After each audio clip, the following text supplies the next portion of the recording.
In case you didn't know, at least one of the endings of Elden Ring, the one I defended in my Which Ending is Best video, The Age of the Stars, has some serious mistranslations which might affect its meaning and lore implications.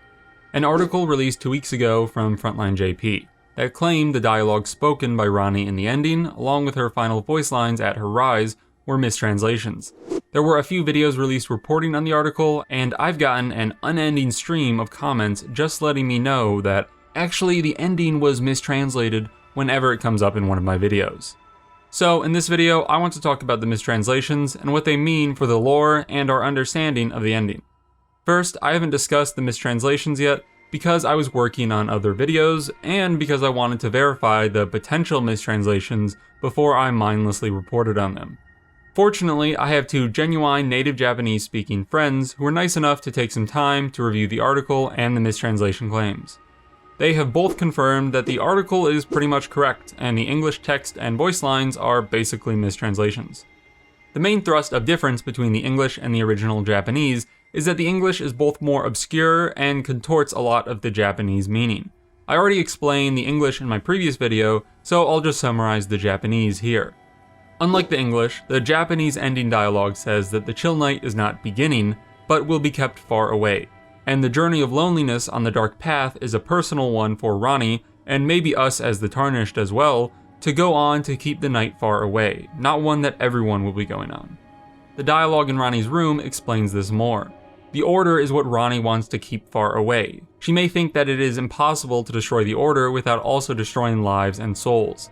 This is a thought that could be supported by what I talked about in the Outer Gods video, that the Greater Will was responsible for creating individuals and lives and souls. Its order cannot be destroyed without also destroying its effects, individuals and lives, and so forth. So the order may be needed, but Ranni thinks it would be better if it were far away, where people couldn't touch or clearly see it, maybe so that they would not be directly influenced by it. The English took Ranni's words about not being able to touch or clearly see it to be a lot stronger than they were in the Japanese, where she is simply suggesting that it might be better that way, and that she is talking about the order, not simply the senses themselves. The article concludes succinctly, summarizing the actual state of things. It says, Ranni believes that while the order may have to exist, as it is entwined with life and souls, it causes problems for the people. Her solution is thus to take it and leave, keeping it far away where people cannot see, feel, touch, and believe in it, embarking on a journey into fear, doubt, solitude, and darkness to do so. So there we have the updated ending, and to be fair, it seems pretty clear. Now we might ask, how should we view the ending differently? Well, I have two answers to this. First, I don't think this really changes much thematically from my original interpretation. Sure, there's a change in that Ranni didn't destroy the Order, but the idea of removing influence from outside forces and letting people live their own individual lives was the central theme I took out of the ending before, and that is basically the takeaway of the Japanese lines as well.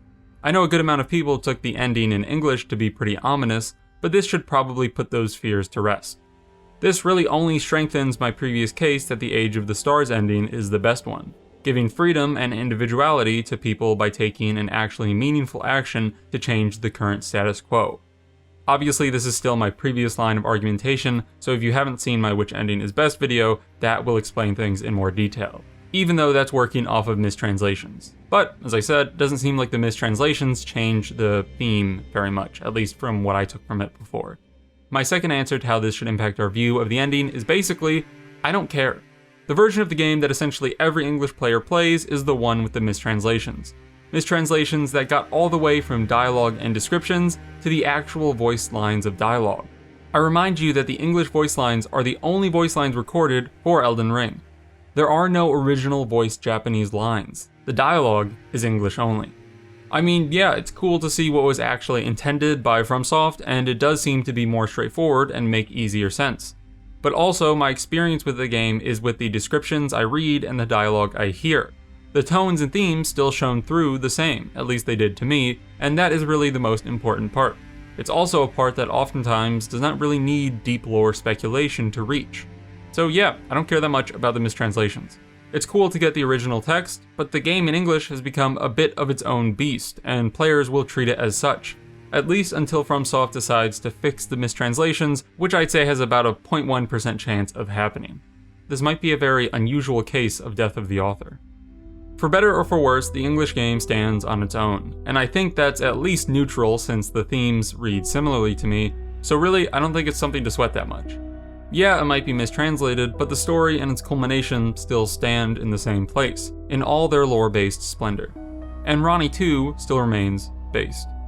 There are of course more questions about the moon, Ranni's connections, and plenty more lore of the lands between, so if you want to see, hear, and explore more of that, you should subscribe, as I'll be making more excursions into the lore on my channel. I hope you enjoyed watching, and feel free to leave a comment about your thoughts on the mistranslation and what it means to you. Again, thanks for watching, bye.